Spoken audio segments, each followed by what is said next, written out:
ጠይቀዋል። እነዚህ መግለጫዎች ከወጡም በኋላ ምንም የተቀየረ ነገር እንደሌለ የገለጹት አቶ ዳን ሰራተኞቹ አሁንም በእስር ላይ ናቸው ብለዋል። አራቱም የሥራ ባልደረቦቻችን በእስር ላይ ነው የሚገኙት። ዛሬ በሰበታ ከተማ ወረዳ ፍርድ ቤት ቀርበው ነበረ። እኛም መልስ ሰጥተናል። ፖሊስም ያቀረበበትን ምክንያት እንዲሁም ሰርተዋል ያለውን ጥፋት አቅርቧል። እኛ ትክክለኛ ደግሞ የተነሳብን ጉዳዮች ተገቢ አይደሉም በሚል መልስ ሰጥተናል። ፍርድ ቤቱም ሌላ ተጨማሪ ቀጠሮ አያስፈልግም ብሏል። ምንድነው ያለው ጉዳይ የዋስትና መብት በተመለከተ ነው። የዋስትና መብትን በተመለከተ የተነሳባቸው ጉዳይ ዋስትና መብት የሚያስከለክል አይደለም ብለን እኛም ጥያቄ አቅርበናል። ፍርድ ቤቱም የዋስትና መብቱ ላይ በሚመለከት ውሳኔ ለመስጠት ለነገ ጠዋት 3:30 ቀጠሮ ሰጥቷል። በዚህ ላይ ነው አሁን የመጨረሻው ያለንበት ሁኔታ። ዓለም አቀፉ የሰብአዊ መብቶች ተሟጋች ድርጅት አምነስቲ ኢንተርናሽናል ትናንት ባወጣው መግለጫ ከአዲስ አበባ በስተደቡብ በሚገኝ አካባቢ በግዳጅ የተካሄደውን ማፈናቀል ለማጣራት ሲሄዱ የታሰሩትን 4 የሰብአዊ መብቶች ተሟጋቾች የኢትዮጵያ መንግስት ያለምንም ቅድመ ሁኔታ በአስቸኳይ ይፍታ ሲል አሳስቧል።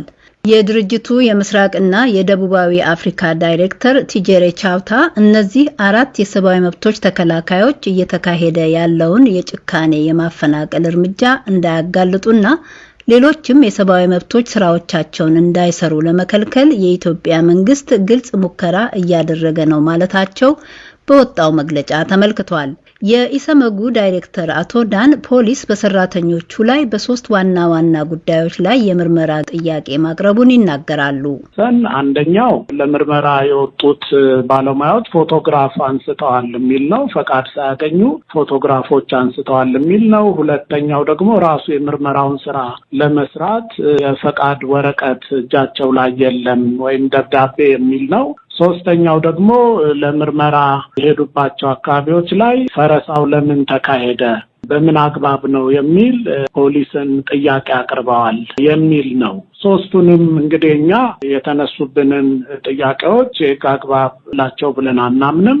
በምርመራ ሂደቶች ውስጥ የሚሰሩ ስራዎች ናቸው። አቶ ዳን ፖሊስ ያቀረባቸውን የጊዜ ቀጠሮ መጠየቂያ የምርመራ ምክንያቶች አይቀበሉም። በተለይ አሁን ለምሳሌ ፈቃድ የተባለው ጉዳይ የኢትዮጵያ ሰብአዊ መብቶች ጉባኤ ሰመጉ ላለፉት 31 ዓመታት በኢትዮጵያ ዲሞክራሲ ስርዓት እንዲገነባ የህግ የበላይነት እንዲሰፍን እንዲሁም የሰብአዊ መብቶች እንዲከበሩ ዘርፈ ብዙ ስራዎች እየሰራ የቆየ ተቋም በህግ የተመዘገበ የሚታወቅ ስራዎቹን በአደባባይ የሚወጡ ተቋም መሆኑን ሁሉም ይታወቃል። በተጨማሪም ደግሞ እነዚህ ባለሙያዎች የድርጅቱን መታወቂያ ጨምረው ይዘው ለፖሊሶች አሳይተው ነበረ።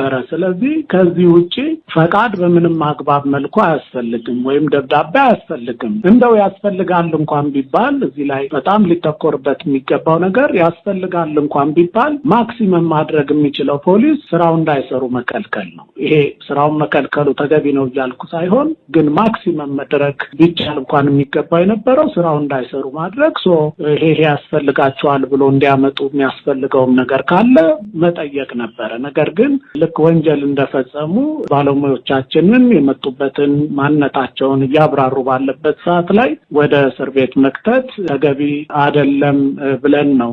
የኢሰመጉን ጨምሮ ኢትዮጵያ ውስጥ የሚገኙ 12 የሲቪል ማህበረሰብ ድርጅቶችም የኢሰመጉ ሰራተኞች በአስቸኳይ እንዲፈቱ በፊርማቸው ባወጡት የጋራ መግለጫ ጠይቀዋል። ድርጅቶቹ በመግለጫቸው ይህ ድርጊት ድርጅቱ የተቋቋመበትን ዓላማ እንዳይፈጽምና ሰራተኞቹም የሙያ ነጻነታቸውን ጠብቀው እንዳይሰሩ የሚያደርግ ተግባር ከመሆኑም በተጨማሪ የሲቪክ ምህዳሩን የሚያጠብና የሲቪል ማህበረሰብ ድርጅቶች ለሰብአዊ መብቶች መከበር የሚሰሩትን ስራ የሚያደናቅፍ በሰብአዊ መብቶች ጥበቃ ላይ የሚሰሩ ሌሎች ተቋማትንም የሚያሸማቅቅ ድርጊት ነው ብሏል። ቀጣዩ እርምጃ ምን ሊሆን እንደሚችል አቶ ዳን ይርጋ ሲያስረዱ ወደ 12 እኛን ጨምሮ 12 የሚሆኑ የሰብአዊ መብት ተሟጋች ተቋማት ከኛ ጋር በመሆን ጆይንት ስቴትመንት እንዲፈቱ ጥያቄ አቅርበዋል። እንዲሁም የኢትዮጵያ የሰብአዊ መብት ተሟጋቾች ማዕከልም እንደዚሁ መግለጫ አውጥቷል።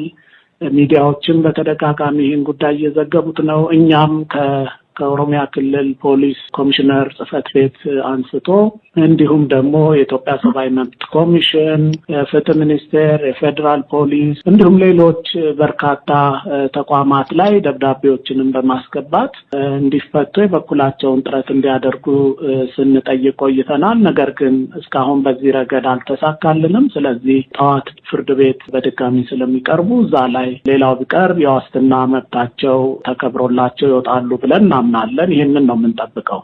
12ቱ ድርጅቶች ባወጡት መግለጫቸው የኢትዮጵያ መንግስት ኢትዮጵያ በፈረመቻቸው ዓለም አቀፋዊና አህጉራዊ የሰብአዊ መብቶች ስምምነቶች እንዲሁም በሕገ መንግስቱ ጥበቃ የተደረገላቸውን ሰብአዊ መብቶች የማክበር የማስከበርና ሰብአዊ መብቶች የሚከበሩበትን ሁኔታ የማሟላት ኃላፊነት በኦሮሚያ ክልል ቄለም ወለጋ ዞን የላሎ ቂሌ ወረዳ ነዋሪ የሆኑ ስማቸው እንዲጠቀስ ያልፈለጉ ግለሰብ ወንድማቸው በወረዳው ፖሊስ ጣቢያ ውስጥ ከታሰሩ 1 ሳምንት እንዳለፋቸው ገልጸዋል። የታሰሩበት ምክንያት ደግሞ በወረዳ ውስጥ ለሚሰሩ የተለያዩ የመንግስት ተቋማት ከደሞዛቸው ድጋፍ ሲያደርጉ ቆይተው በዚህ ታህሳስ ወር ውስጥ መዋጮው ከደሞዜ መቆረጡ ይቁም በማለታቸው ነው ብለዋል። አፍረላሎ ተብሎ ከሚጠራው ትምህርት ቤት የታሰረው አንዱ መምህር ወንድሜ ነው። የደሞዝ ጥያቄ ጠየቃችሁ ተብለው ነው 24 መምህራን ባለፈው ሳምንት ታህሳስ 24 የታሰሩት። አሁን በወረዳው እስር ቤት ውስጥ ነው የሚገኙት። እነሱ ደግሞ የጠየቁት ደሞዛችን አላግባብ መቆረጥ የለበትም፣ ሙሉ ክፍያ ማግኘት አለብን በማለት ነበር። እስካሁን ፍርድ ቤት አልቀረቡም፣ ቀርቦም የጠየቃቸው አካል የለም ነው ያሉት። ሌላው ስማቸው እንዳይጠቀስ የጠየቁ መምህርም ከ20 በላይ የሚሆኑ መምህራን የታሰሩት ሙሉ ደሞዛቸውን ይሰጠን በማለታቸው ነው ሲሉ ተከታዩን አብራርተዋል። እኔ ኩማለማኩረሰዲ ማዲብ ያለሳ ካንጀራ መተኮ በ2013 ለሀገር አቀፍ ማዕድ ለሚባለው ልማት ይሁን የአገር ልማት ነው ብለን የ1 ወር ደሞዛችንን ሰጠን። በ2014 ለብልጽግና ፓርቲ ጽሕፈት ቤት ግንባታ ብለው የ1 ወር በሙሉ ደሞዛችንን ቆረጡብን። በዚህ ዓመት ደግሞ የባህል ማዕከል ግንባታ ብለው ቆረጡብን። ካለው የኑሮ ውድነት አንጻር የዚህ ወር ደሞዛችንን እንኳን ተውልን ስንላቸው ደግሞ ከ6 ትምህርት ቤቶች ውስጥ ይህንን አቤቱታን የሚያስተባብሩ ከ20 በላይ መምህራንን አሰሩብን። የኛ ጥያቄ ግን የደሞዝ የመብት ጥያቄ ነው። በዚያ ላይ ደግሞ የመንግስት ኃይሎች ይዝታሉ፣ ያስፈራራሉ ነው ያሉት። በዚህ ዙሪያ ምላሽ የሰጡት የወረዳው አስተዳደርና ጸጥታ ጽሕፈት ቤት ኃላፊ አቶ ብርሃኑ ገነቲ መምህራኑ የታሰሩት ደሞዛቸው እንዳይቆረጥ በመጠየቃቸው አይደለም ሲሉ አስታውቀዋል። እነዚህ መምህራን በትምህርት ቤት ውስጥ አመጽ አነሳሱ። ተማሪዎችን ማስተማር ትተው ወደ ቤት ሂዱ አሉ። አስቀድመውም ተማሪዎችን ክፍል ውስጥ ትተው ወደ ቤታቸው ገቡ። የተሰጣቸው አቅጣጫ አስተምሩ፣ በህጋዊ መንገድም ጥያቄያችሁን አቅርቡ የሚል ነበር። እነሱ ግን አንፈልግም አሉ።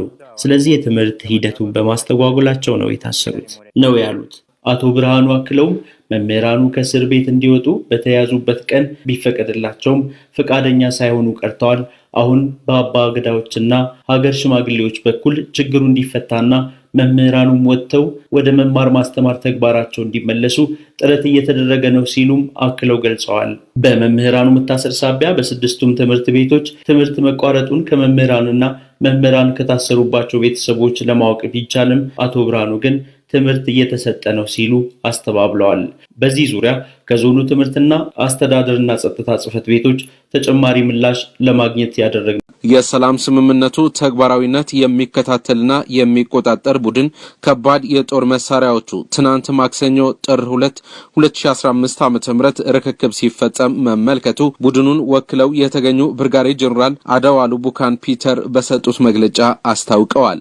Today, 10th of January 2023, we are here to witness ዛሬ ጥር 10 2023 ለመታዘብ እዚህ አለን። በተኩስ የማቆም ስምምነቱ አንቀጽ 6 መሰረት ትጥቅ የማስፈታት ታጣቂዎች የመበተን እንዲሁም መልሶ የማቋቋም ሂደት ለመከታተል ነው እዚህ ያለ ነው። በዛሬው ዕለት ያየነው መርሃ ግብር በ2030 አፍሪካ የጥይት ድምጽ የማይሰማባት እቅድ ለማሳካትና አፍሪካዊ ችግሮች በአፍሪካውያን ለመፍታት በትክክለኛው መንገድ የሚያስኬድ ነው። ይህ ሂደት ህገ መንግስታዊ ስርዓት ለማስከበር ሰላም፣ ደህንነትና ዋስትና የሚያረጋግጥ ነው። በአጠቃላይ የጦር መሳሪያ ርክክብ በትግራይ ኃይሎችና የኢትዮጵያ መከላከያ ሰራዊት ሲፈጸም ተመልክተናል ነው ያሉት። ከመቀለ ከተማ ሰሜን አቅጣጫ አጉላዕ ተብሎ በሚታወቅ አካባቢ ተሰብስበው የነበሩ ከባድ የጦር መሳሪያዎቹ ናቸው ርክክብ የተጀመረው። በርክክቡ የኢትዮጵያ መከላከያ ሰራዊት የወከሉት ሌተናል ኮሎኔል አለም የታደለም በስምምነቱ መሰረት ከትግራይ ኃይሎች በአጉላዕ ከባድ የጦር መሳሪያዎች ተረክበናል ብለዋል። ሰላሙ የምንጠብቀው እኛ ራሳችንን ብለው እንደ ካሁኑ ቀደም ተባብረን እንስራ የሚል ጥሪ አቅርበዋል። የትግራይ ህዝብ ሰላምም እንጠብቃለን በማለት ሌተናል ኮሎኔሉ ገልጸዋል። የአፍሪካ ህብረት ማዕከላችን ሊገባ ይችላል። የሰላሙ ባለቤት ግን እኛ ነን፣ እኛ ኢትዮጵያዎች ነን። ስለዚህ እንደከዚህ ቀደሙ የሀገር መከላከያ ሰራዊት የኢትዮጵያ ህዝብ ሰራዊት ነው። ልጆቻችሁ ነን፣ ቤተሰቦቻችሁ ናችሁ። አብረን በጋራ ተያይዘን ሰላም መጠበቅ አለብን ነው። ስለዚህ እኛ የህዝብ ልጆች ነን። ከእንግዲህ በተለያየ ነገር መታየት የለብንም። ሰላማችንን የተረፈውን ትጥቆችም በቅደም ተከተሉ በተቀመጠው መሰረት እየተረካከብን ሰላማችንን ጠብቀን ወደ ሰላም መንቀሳቀስ አለን። የትግራይ ኃይሎች የወከሉት ሙልጌታ ገብረ ክርስቶስ በበኩላቸው ትጥቅ የመፍታት ሂደቱ በስምምነቱ መሰረት እየፈጸምነው እንገኛለን ብለዋል።